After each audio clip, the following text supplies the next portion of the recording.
ಹರಿ ಓಂ. ಎಲ್ರಿಗೂ ನಮಸ್ಕಾರ. ಶ್ರೀ ಶಂಕರ ದೇವಸ್ಥಾನದ ಅಧಿಪತಿಯನ್ನು ಆಗಿರುವಂಥ ಶಂಕರ ದೇವರನ್ನು ಮತ್ತು ಪರಿವಾರ ದೇವತೆಗಳನ್ನು ನೆನವರಿಸಿಕೊಂಡು ವೇದಿಕೆಯ ಮೇಲಿರುವಂಥ ಇವತ್ತ ಕಾರ್ಯಕ್ರಮದ ರೂವರಾಗಿರುವಂಥ ಉದಯಕುಮಾರ್ ಶೆಟ್ಟಿ ಮೂಲ್ಯನವರೇ, ನನ್ನ ಆತ್ಮಮಿತ್ರರು ಮನೋಜ್ ಪೂಜಾರಿ ಸೂರತ್ ಅವರ ಸಹೋದರರಂಥ ಮಂಜುನಾಥ್ ಅವರೇ, ಹಿರಿಯರಾದಂಥ ಶಿವರಾಮ್ ಶೆಟ್ರೆ, ರವಿನಾಥ್ ಶೆಟ್ರವರೇ, ಅಜಿತ್ ಅಣ್ಣನವರೇ, ಹರೀಶ್ ಅಂಕ್ಲೇಶ್ವರ್ ಮತ್ತು ಹರೀಶ್ ಸೂರತ್, ಅಶ್ವಿನಾರ ತೀರ್ಥರೂಪರಿದ್ದಾರೆ, ಅವರಿಗೆ ವಂದಿಸುತ್ತಾ, ನಮ್ಮ ಪೂನಾದ ಹರೀಶ್, 3 ಜನ ಹರೀಶ್ ಇದ್ದಾರೆ, ಎಲ್ಲ ಶಿವನ ಹೆಸರಿನವರೇ, ನಮ್ಮ ರಾಜಸ್ಥಾನದ ಕಲ್ಯಾಣ್ ಸಿಂಗ್ ಅವರೇ, ಮತ್ತು ಈ ಕ್ಷೇತ್ರದ ಅಲ್ಲಿ ಹೋಟೆಲ್ ಉದ್ಯಮ ನಡೆಸಿರುವಂತಹ ಉದಯಣ್ಣ ಮತ್ತು ಚಂದ್ರಶೇಖರ್ ಅವರೇ, ಶೇಖರಣ್ಣ ಹೇಳಿದೆ. ಹಾಗೆ ವೇದಿಕೆಯ ಮುಂಭಾಗದಲ್ಲಿ ತುಂಬ ಜನ ಇದ್ದೀರಿ, ಈ ಊರಿನವರು ಮತ್ತು ಹೊರಭಾಗದ ಬಂದಿದ್ದವರು ಎಲ್ಲರಿಗೂ ಕೂಡ ವಂದಿಸುತ್ತಾ, ಒಂದು ಅಪರೂಪದ ಕಾರ್ಯಕ್ರಮ. ಈ ದೇವರಿಗೆ ಸಾಧಾರಣ 1400 ವರ್ಷದ ಇತಿಹಾಸ ಇದೆ. ಅದರಲ್ಲಿ ನಂದಿಗೆ 40 ವರ್ಷದ ಇತಿಹಾಸ ಇದೆ ಅಂತೇಳಿ ಅರ್ಚಕರು ನನಗೆ ಹೇಳಿದರು. ನಾವು ಬರುವಾಗ ಪೇಜಾವರ ಶ್ರೀಗಳು ದೇವರಿಗೆ ಪೂಜೆಯನ್ನು ನೆರವೇರಿಸಿ ಈಗಾಗಲೇ ನಿರ್ಗಮಿಸಿದ್ದಾರೆ. ಇದು ಈ ಊರಿನಲ್ಲಿ ನಡೆಯುವಂಥ 2ನೇ ಹಂತದ ಜೀರ್ಣೋದ್ಧಾರ ಕಾರ್ಯಕ್ರಮ ಅಂತ ತಿಳಿದು ಬಂತು. ಇನ್ನು 3ನೇ ಹಂತದ ಕಾರ್ಯಕ್ರಮ ಮುಂದಿನ ದಿನಗಳಲ್ಲಿ ನಡೀಲಿಕ್ಕಿದೆ.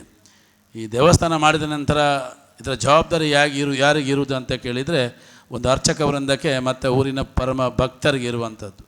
ಅವರ ಇನ್ವಾಲ್ವ್ಮೆಂಟ್ ಎಷ್ಟು ಉಂಟಾ ಆ ರೀತಿಯಾಗಿ ಈ ದೇವಸ್ಥಾನ ನಡೀತದೆ. ಅಲ್ಲಿ ಎದುರಲ್ಲೊಂದು ಕೊಡಿಮರ ಉಂಟು. ಕೊಡಿಮರದಲ್ಲಿ ಕೊಡಿ ಏರಿಸುವಂಥ ಒಂದು ಇವ್ರಲ್ಲಿ ಉಂಟಲ್ಲ ಅದು, ಹಾಗೆ ಅದು ಕೊಡಿಯೇರ್ನ ಅಂತ ಹೇಳ್ತಾರೆ ತುಳಿನಲ್ಲಿ. ಯಾಕೆ ಏರುವುದು ಅಂತ ಕೇಳಿದರೆ, ದೇವಾತಿ ದೇವತೆಗಳಿಗೆ ಆಮಂತ್ರಣ ಪತ್ರಿಕೆ ನೀಡುವುದು ಎಲ್ಲಿ ಅಂತ ಕೇಳಿದರೆ, ಅದು ಕೊಡಿಯನ್ನು ಏರಿಸಿದಾಗ ದೇವತೆಗಳಿಗೆ ಆಮಂತ್ರಣ ನೀಡುವ ಒಂದು ಸಂಕೇತ ಅದು. ಆವಾಗ ನಮ್ಮೂರಲ್ಲಿ ಅದೇ ಕ್ರಮ ಉಂಟು. ಹೇಗೆ ಅಂತ ಕೇಳಿದರೆ, ಆ ಕೊಡಿ ಏರುವಾಗ ಯಾರೆಲ್ಲ ಊರಿನಲ್ಲಿ ಇರ್ತಾರ ಅವರೆಲ್ಲ ಮತ್ತೆ ಊರು ಬಿಟ್ಟು ಹೋಗುವ ಹಾಗೆ ಇಲ್ಲ, ಕೊಡಿ ಇಳಿಯುವ ತನಕ. ಯಾಕೆ ಅಂತ ಕೇಳಿದರೆ, ದೇವರನ್ನು ಕರೆದು ನಾವು ಊರಲ್ಲಿ ಇರಲಿಲ್ಲ ಅಂತ ಹೇಳಿದರೆ ಅದು ಆಗೋದಿಲ್ಲ. ಅದಕ್ಕೆ ಕೊಡಿ ಏರಿದ ಮೇಲೆ ಆ ಊರನ್ನು ಯಾರು ಬಿಡಬಾರ್ದು ಅಂತ. ಹಾಗೆ ನಮ್ಮೆಲ್ಲರೂ ನೀವು ಕರೆದಿದ್ದೀವಿ. ನಾವೆಲ್ಲ ಗುಜರಾತಿನಿಂದ, ಪೂನಾದಿಂದ, ಮಹಾರಾಷ್ಟ್ರದಿಂದ, ದೂರದ ಊರಿನಿಂದ ಬಂದಿದ್ದೇವೆ. ಈಗಾಗಲೇ ಪ್ರಾಸ್ತಾವಿಕ ಮಾಡಿದಂಥ ನಮ್ಮ ಶೆಟ್ರು ಹೇಳಿದರು, ಶೆಟ್ರಲ್ಲ ಎಂಥವರು, ವಿಶ್ವನಾಥ ನಾಯಕರು ಪ್ರಾಸ್ತಾವಿಕ ಭಾಷಣ ಅಂತ ಹೇಳಿದರು. ಈಗಾಗಲೇ 3 ಗಂಟೆಯ ತನಕ ಇಲ್ಲಿ ಕಾರ್ಯಕ್ರಮ ಇತ್ತು. ಹಾಗಾಗಿ ಇನ್ನಾಗಲೇ ಜನರು ಸೇರಿಕೊಳ್ತಾರೆ ಅಂತೇಳಿ ನಮಗೊಂದು ಜವಾಬ್ದಾರಿ ಇದೆ. ಒಳ್ಳೆಯ ಕಾರ್ಯಕ್ರಮ ಕೆಲವು ದಿನಗಳಿಂದ ಶ್ರಮಿಸಿ ಇವತ್ತು ಈ ಒಳ್ಳೆಯ ದಿವಸದ ಕಾರ್ಯಕ್ರಮ ಆಗುವಾಗ ಪರವೂರಿನ ಗಣ್ಯರನ್ನು ಬರಮಾಡಿಕೊಂಡಾಗ ನಾವೆಲ್ಲರೂ ಇರುವಂಥದ್ದು ನಮ್ಮ ಪ್ರಾತಿನಿಧ್ಯತೆ ಎಲ್ಲರೂ ತಾವೆಲ್ಲರೂ ದೊಡ್ಡ ಸಂಖ್ಯೆಯಲ್ಲಿ ಬಂದಿರಿ. ಭಾಳ ಸಂತೋಷ ಆಗ್ತಾಯಿದೆ ನಮಗೆ. ನೀವು 3 ಗಂಟೆಗೆ ಹೋದರೂ ಕೂಡ 4 ಗಂಟೆ ಹೊತ್ತಿಗೆ ಸರಿಯಾಗಿ ತಾವೆಲ್ಲರೂ ಇಲ್ಲಿ ಇದ್ದೀರಿ. ತಮಗೆ ಜವಾಬ್ದಾರಿ ಇದೆ. ನಾನು ಹೇಳಿದ ಮಾತನ್ನು ಏನು ಹೇಳ್ತೇನೆ ಅಂತ ಕೇಳಿದರೆ, ದೇವಸ್ಥಾನದಲ್ಲಿ 6-7 ಕೋಟಿ ರೂಪಾಯಿ ಖರ್ಚು ಮಾಡಿಕೊಂಡು ದೇವಸ್ಥಾನ ಮಾಡಿದ ನಂತರ ಈಗ ಉದಯಕುಮಾರ್ ಅವರು ಮನಸ್ಸು ಮಾಡಿ ತುಂಬ ವರ್ಷದ ನಂತರ ಈ ಜೀರ್ಣೋದ್ಧಾರ ಕಾರ್ಯಕ್ರಮವನ್ನು ಕೈಗೊಂಡಿದ್ದಾರೆ. ಎಷ್ಟು ಎನಿಸ್ತು ಅದಕ್ಕಿಂತ ಜಾಸ್ತಿಯಾಗಿ ಇಲ್ಲಿ ಕಾರ್ಯಕ್ರಮ ನಡೆದಿದೆ, ಜೀರ್ಣೋದ್ಧಾರ ಆಗಿದೆ ಅಂತ ಕೂಡ ಮಾತನ್ನು ಅವರು ಹೇಳಿದರು. ನಮ್ಮ ಮೇಲೆ ಜವಾಬ್ದಾರಿ ಇದನ್ನು ಉಳಿಸಿಕೊಳ್ಳುವಂಥದ್ದು ನಮಗೆ ಮತ್ತು ಅರ್ಚಕರಿಗೆ. ನಮ್ಮ ಜವಾಬ್ದಾರಿ ಏನು ಅಂತ ಕೇಳಿದರೆ, ಅಲ್ಲಿ ದೇವಸ್ಥಾನಕ್ಕೆ ಬೇಕಾದ ಪರಿಕರಗಳನ್ನು ಒದಗಿಸಿಕೊಡು, ತ್ರಿಕಾಲ ಪೂಜೆಗೆ ಬೇಕಾದಂಥ ಸಾಮಗ್ರಿಗಳನ್ನು ಒಡಿಸಿಕೊಂಡ ಜೊತೆಗೆ ಬೇರೆ ಬೇರೆಯವರು ಪೂಜೆ ಮಾಡಿಸುವಂಥ ಕಾರ್ಯಕ್ರಮಗಳು. ಇಲ್ಲಿ ಎಷ್ಟು ಮನೆ ಇದೆ ಉದಾಹರಣೆ? ಇಲ್ಲಿ 1,000 ಮೇಲೆ, ನನ್ನ ಲೆಕ್ಕದಲ್ಲಿ 1,000 ಮನೆ ಮೇಲೆ ಇರ್ಬೋದು. ಯಾರು ದಿವಸಕ್ಕೆ ಒಂದು ಪೂಜೆ ಮಾಡಿದರೂ ಕೂಡ 3 ವರ್ಷದ ನಂತರ ಅವರ ಪೂಜೆಗೆ, ಒಂದು ದಿವಸದ ಪೂಜೆಗೆ ಅವಕಾಶ ಇರ್ತದೆ.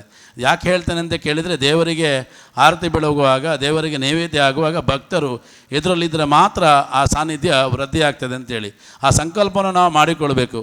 ಇಷ್ಟು ಮನೆ ಇರುವಾಗ ನಾನು ಒಂದು ಪೂಜೆ ಮಾಡ್ತೇನೆ ಅಂತ ಹೇಳಿದರೆ ಮತ್ತೊಂದು ಮನೆಯವರಿಗೆ ಸಿಗುವುದು ಯಾವಾಗ ಅಂತ ಕೇಳಿದರೆ 3 ವರ್ಷ ಕಳೆದ ನಂತರ ಅಂತ ಸಂಕಲ್ಪವನ್ನು ನಾವು ಮಾಡಿಕೊಳ್ಬೋದು.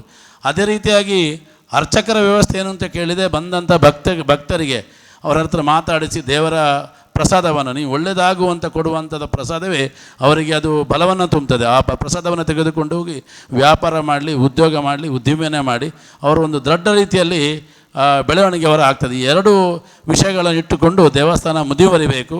ದೇವರು ನಮ್ಮನ್ನು ನಾವು ಬಂದರೂ ನೋಡ್ತಾರೆ, ಬರದಿದ್ದು ನೋಡ್ತಾರೆ. ಈಗ ದೇವರು ಇಲ್ಲಿ ಉದಯಣ್ಣ ಇದ್ದಾರೆ ಅಥವಾ ಇದರ ಕಾರ್ಯಾಧ್ಯಕ್ಷ ಸಂತೋಷ್ ಅಣ್ಣಲ್ವ ಹೇಳಿದ್ದು, ಅವರು ಇರ್ತಾರೆ ಅಂತೇಳಿ ನಾವು ದೇವಸ್ಥಾನಕ್ಕೆ ಬರುವುದಲ್ಲ, ಅವರು ನಮ್ಮ ನೋಡ್ತಾರೆ ಅಂತೇಳಿ ಬರುವುದಲ್ಲ. ಯಾರು ನೋಡದಿದ್ದರೂ ಕೂಡ ಅಲ್ಲಿಗೆ ಒಳಗೆ ಕೂತ್ಕೊಂಡು ಮಾಲಿಂಗೇಶ್ವರ ದೇವರು ನಮ್ಮನ್ನು ನೋಡಿಯೇ ನೋಡ್ತಾರೆ. ಆ ರೀತಿಯಾಗಿ ನಾವು ದೇವಸ್ಥಾನಕ್ಕೆ ಬರಬೇಕು. ನಮ್ಮಲ್ಲಿ ಏನಾದ ಕೈ ಸಹಾಯಗಳು ಏನಾಗಿದೆ ಅದನ್ನು ದೇವರಿಗೆ ಕೊಡುವುದರ ಮುಖಾಂತರವಾಗಿ ನಾವು ದೇವಸ್ಥಾನಕ್ಕೆ ಒಂದು ಪ್ರತಿನಿತ್ಯವೂ ಬಂದರೆ ಭಾರಿ ಒಳ್ಳೆಯದು. ಯಾರಿಗೆ ಬರಲಿಕ್ಕೆ ಸಾಧ್ಯತೆ ಉಂಟಾ ಆ ರೀತಿಯಲ್ಲಿ ದೇವಸ್ಥಾನಕ್ಕೆ ಬರ್ಬೋದು. ಮೊದಲೊಂದು ಕಾಲ ಇತ್ತು, ನಮ್ಮಲ್ಲಿ ಹೊಸ ಫಲವಸ್ತುಗಳು ಬೆಳೆದಾಗ ಮೊದಲನೇದು ಎಲ್ಲಿಗೆ ಕೊಡೋದು ಅಂತ ಕೇಳಿದರೆ ಅದು ದೇವಸ್ಥಾನಕ್ಕೆ ಸಮರ್ಪಣೆ ಆಗಿತ್ತು. ಮೊದಲು ದನ ಕರು ಹಾಕಿ ಮೊದಲಿನ ಹಾಲು ಎಲ್ಲಿಗೆ ಕೊಡೋದು ಅಂತ ಕೇಳಿದರೆ ಆ ದೇವಸ್ಥಾನಕ್ಕೆ ಕೊಡುವಂಥ ಇದೆಲ್ಲ ಈಗ ನಿಂತು ಹೋಗಿದೆ. ಅದು ಯಾಕೆ ನಿಂತಿದೆ, ಏನು ನಿಂತಿದೆ, ಯಾಕೆ ನಿಂತಿದೆ ಚಿಂತನೆ ಮಾಡುವ ಅಗತ್ಯತೆ ಕೂಡ ಇದೆ ನಮಗೆ. ಆ ಮೊದಲಿನ ಕಾಲದ ಆ ಪರಂಪರೆಯನ್ನು ಉಳಿಸಿಕೊಳ್ಳುವಲ್ಲಿ ನಾವೆಲ್ಲರೂ ಸಹಭಾಗಿತ್ವ ನೀಡಬೇಕು ಅಂತ ಹೇಳುತ್ತಾ ಎಲ್ರಿಗೂ ಶುಭವಾಗಲಿ. ಈ ಕಾರ್ಯಕ್ರಮಕ್ಕೆ ಸಹಕಾರ ನೀಡಿದಂಥ ದೇವರಿಗೆ, ಜೀರ್ಣೋದ್ಧಾರ ಮಾಡಿದಂಥ ಎಲ್ಲ ದಾನಿಗಳಿಗೆ, ಭಕ್ತರಿಗೆ ಸಮಾಧಾನ ಮಾಡಿದಂಥ ಭಕ್ತರಿಗೆ ದೇವರು ಒಳ್ಳೆಯದನ್ನು ಮಾಡಲಿ ಅಂತ ಹೇಳುತ್ತಾ ದೇವರಲ್ಲಿ ಒಂದೇ ಪ್ರಾರ್ಥನೆ, ಇನ್ನೊಂದು ಜನ್ಮ ಇದ್ದರೆ ಅದು ನಮ್ಮ ಊರಿನಲ್ಲಿ ನಮಗೆ ಸಿಗಬೇಕು. ಇನ್ನೊಂದು ಜನ್ಮ ಇದ್ದರೆ ಹೊತ್ತ ತಾಯಿ ಹೊಟ್ಟೆಯಲ್ಲಿ ಮಗದಂಬೆ ಹುಟ್ಟಿ ಬರುವಂತೆ ನಾವು ಎಲ್ಲರೂ ಇಂಥ ಒಳ್ಳೆ ಕೆಲಸಗಳಿಗೆ ಸೇರುವಂತೆ ದೇವರ ಅನುಗ್ರಹ ಇಲ್ಲಿ ಅಂತ ದೇವರಲ್ಲಿ ಮಾತನ್ನು ಮುಗಿದ್ದೇನೆ. ಜೈ ಶ್ರೀರಾಮ್.